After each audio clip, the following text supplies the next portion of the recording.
Good morning everyone. स्वागत है आपका हमारे चैनल पे। और आज है 18th जून। इंपॉर्टेंट न्यूज को कवर करेंगे। एक बार हम आपको क्लियर कर देना चाहते हैं कि न्यूज़पेपर हमें क्यों पढ़ना चाहिए। आपको बता दें, जो भी एग्जाम गवर्नमेंट वाला हो रहा है ना, उसमें करंट अफेयर बहुत ज्यादा प्रश्न पूछे जाते हैं, स्पेशली स्टेट पीसीएस। ठीक है। अ, और यहाँ पे जो जितने भी टॉपिक हैं, सारे इंपॉर्टेंट मैंने लिया है और वही टॉपिक को लिया है जो कि यहाँ से एग्जाम में क्वेश्चन पूछे गए हैं। कि करंट अफेयर में भी वही सेक्शन को ज्यादा कवर किया जाता है, जो कि बार बार एग्जामिनर वहां से क्वेश्चन पूछते हैं। आपको यकीन नहीं होता है तो हमारा वीडियो आप देखेंगे, ठीक है।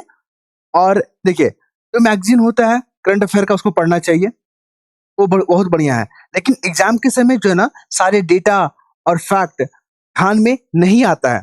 तो ऐसे में क्या करेंगे, अगर न्यूज़पेपर को हम लोग डेली पढ़ते हैं ना, तो उसमें 15 से 10 टॉपिक लगभग जो इंपॉर्टेंट होता है एग्जाम के लिहाज से, अगर उसको आप अच्छे से देख लेंगे तो आपका जो है ना, करंट अफेयर का जो पकड़ है और आपके other subject like economics, geography, ठीक है, साइंस एंड टेक, जो न्यूज में रहता है हमेशा और क्वेश्चन वहीं से बनता है, तो आपकी पकड़ बहुत अच्छा हो जाएगा। और अभी आपको बता दें, बीपीएससी में 14 सीट जो है ना डीएसपी का जुड़ गया है।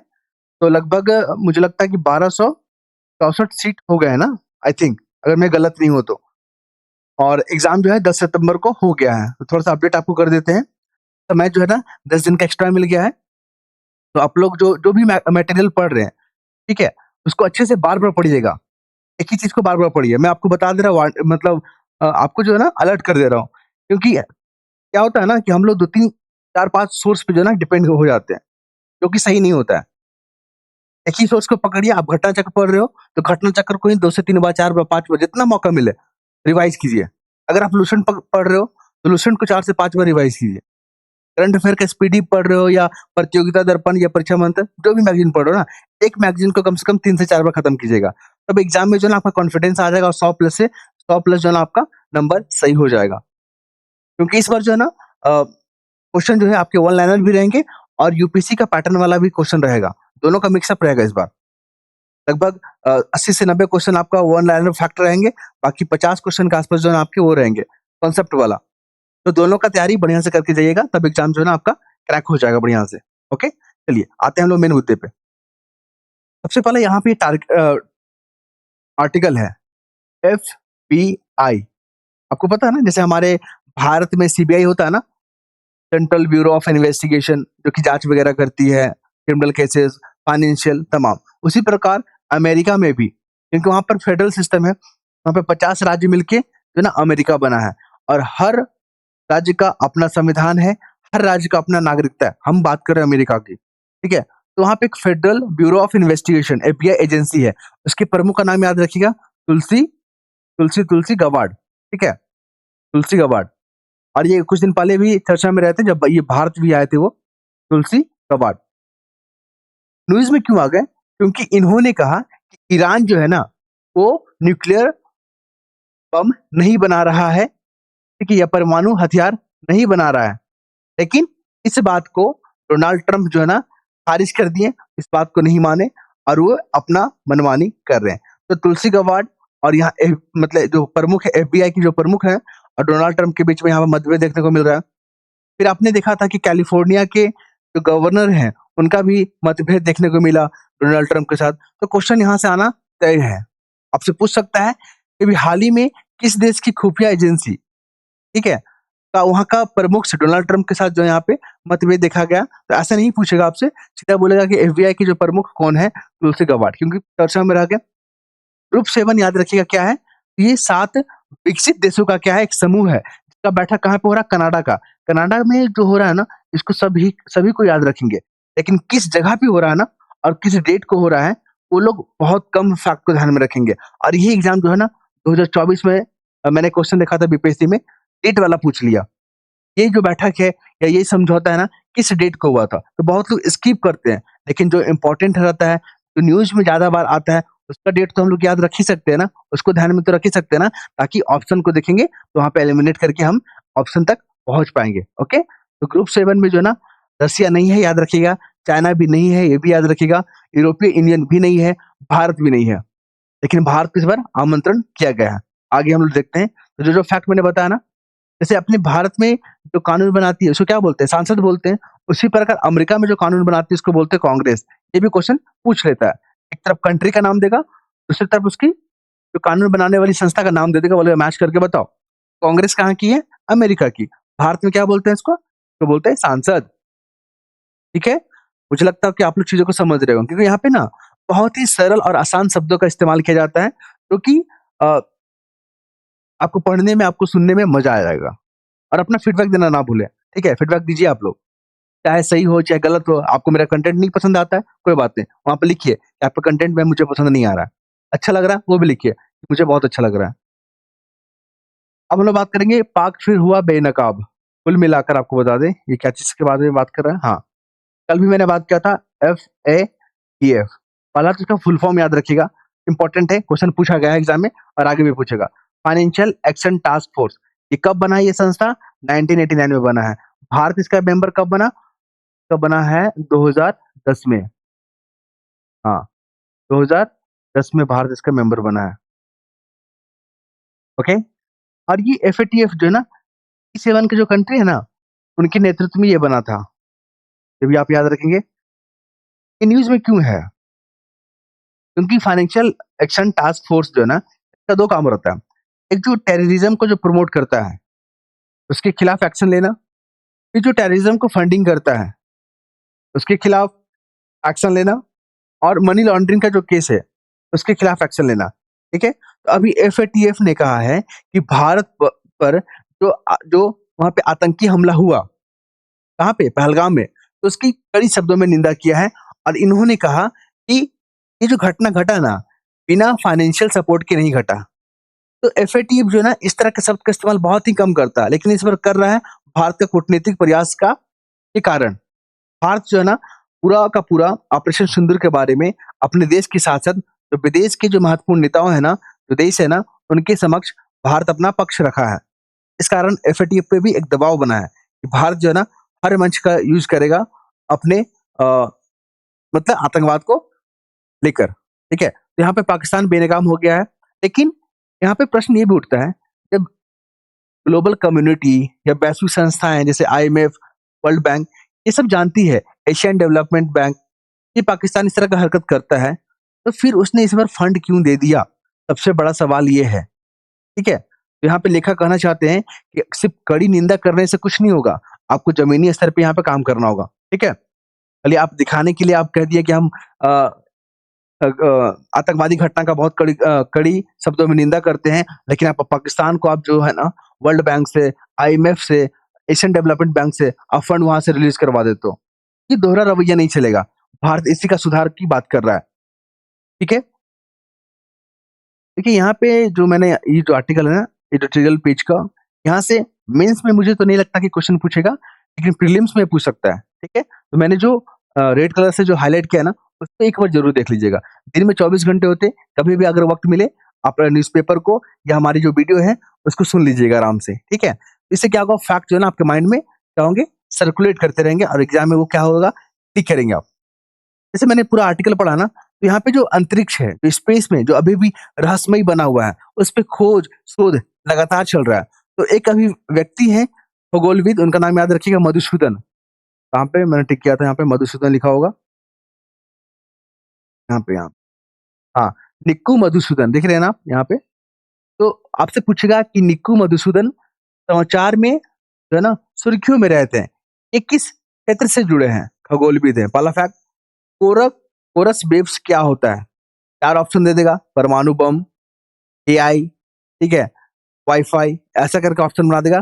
कोरस वेव जो है ना, जो जो यहाँ पे जो है, मतलब एक ऐसी आवाज़ है जो स्पेस से आया था, मतलब अंतरिक्ष में इस तरह की आवाज़ें सुना जा रहा है, उसको कोरस वेव नाम दिया गया है। ठीक है?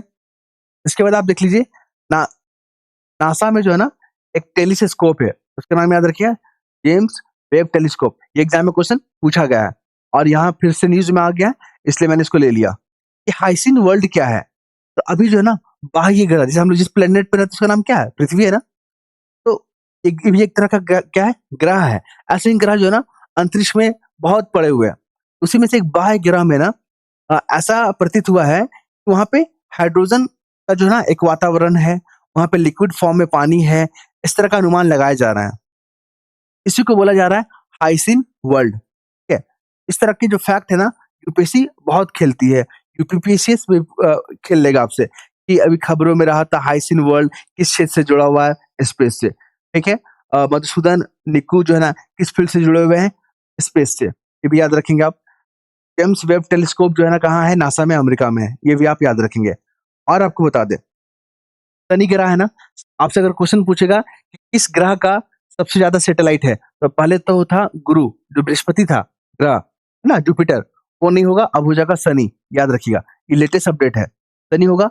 और इसका सबसे बड़ा उपग्रह का नाम पता है क्या है? टाइटन। टाइटन ना, देखिए यहाँ पे लिखा हुआ है। ये तमाम फैक्ट जो है ना आपसे साइंस टेक में पूछ लेगा। तो आप लोग बताइएगा, ये फैक्ट पढ़ के मजा आया? ठीक है, मजा आएगा तो अपना वहाँ पे लाइक शेयर जरूर कीजिएगा वहाँ पे। अब आते हैं यहाँ पे, अभी ईरान और इज़राइल के बीच में युद्ध चल रहा है, ठीक है? तो भारत चिंतित है।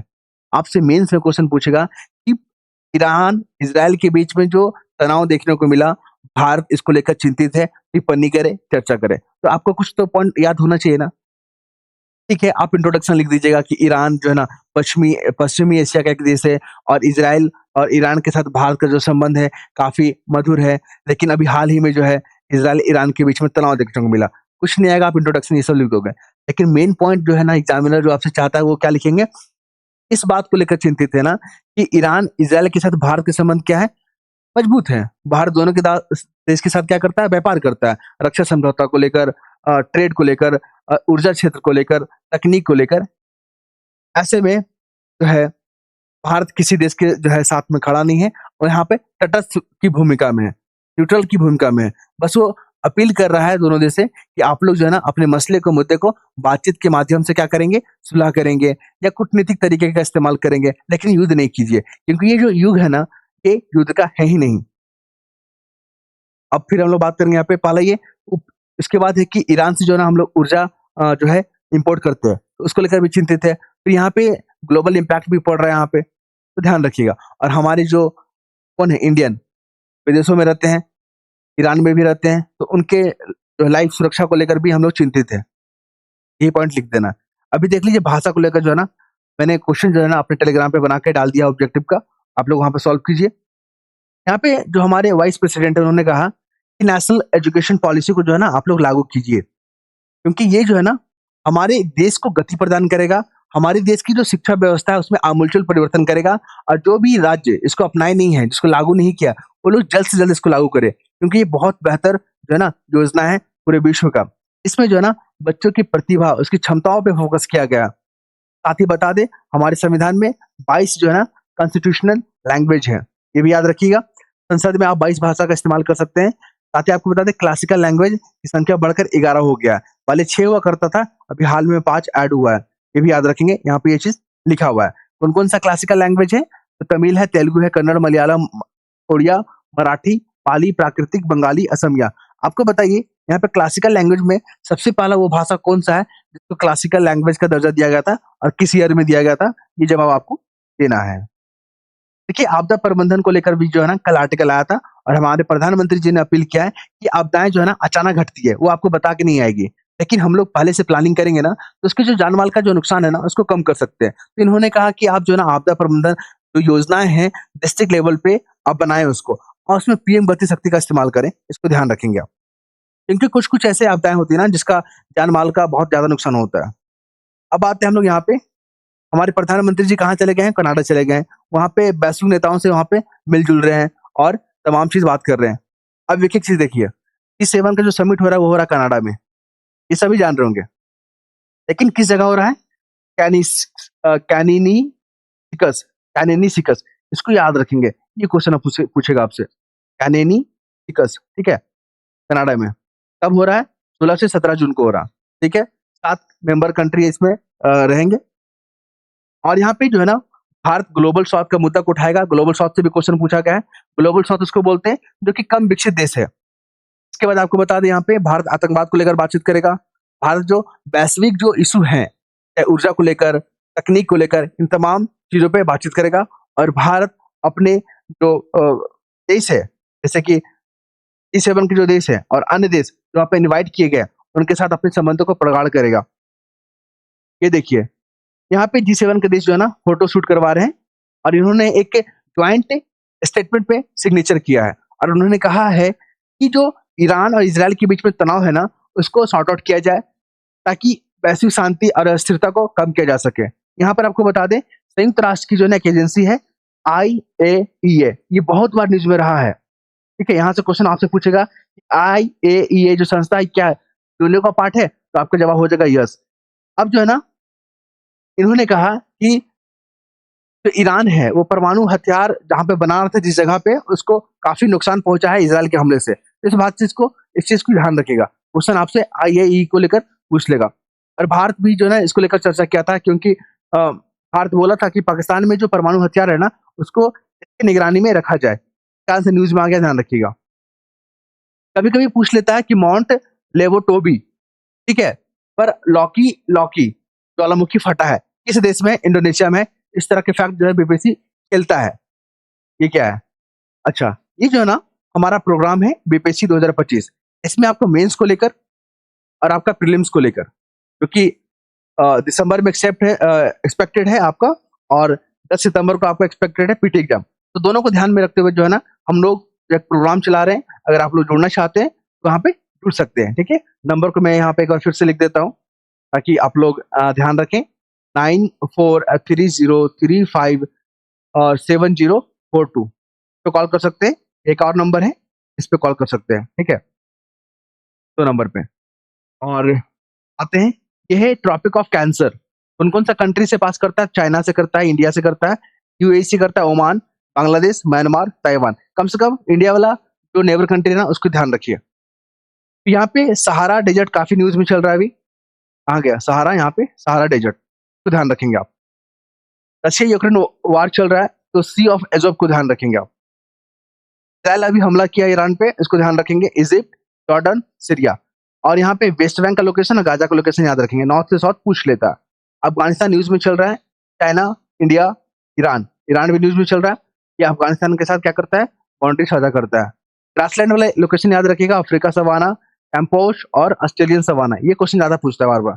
कल हमने ठंडा वाला देखा था, आज भी ठंडे वाला देखेंगे। धारा को लेब्राडोर, ग्रीनलैंड, फिर है आपका इक्वाटोर, वेस्ट ऑस्ट्रेलिया, वेनेजुएला, पेरू। देखिए बार बार चीज को पढ़ेंगे ना, याद हो ही जाएगा हम लोग को।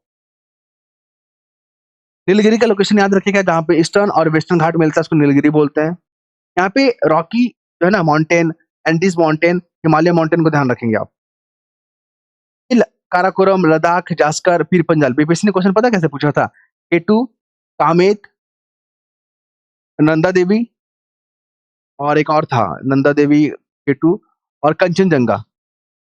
कंचनजंगा इसका बोला था कि ईस्ट से वेस्ट जो है ना अरेंज करके देखिए। तो आपको बता दें, केटू आपको इधर मिल जाएगा और कामेत भी आपको इधर ही मिल जाएगा, नंदा देवी यहाँ पर मिल जाएगा और कंचनजंगा यहाँ पे है। ऐसे लोकेशन पूछ लिया बीपीएससी 2024 में, ध्यान रखिएगा।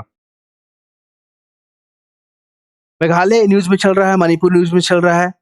सबको एक बार अच्छे से देख लीजिए। सबसे ज्यादा बाउंड्री साझा हम लोग किसके साथ करते हैं? बांग्लादेश के साथ करते हैं।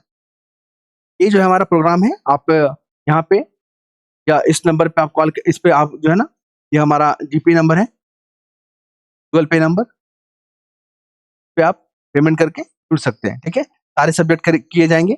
और अब लगभग 18 जो है ना पीडीएफ अपलोड कर दिया गया है पेड कोर्स में, मेंस वाला में, और पीटी वाला में जो है ना आपका 2 पीडीएफ शेयर किए जा चुके हैं। तो आप लोग देखिएगा कैसा लगता है और अपना फीडबैक जरूर दीजिएगा। धन्यवाद।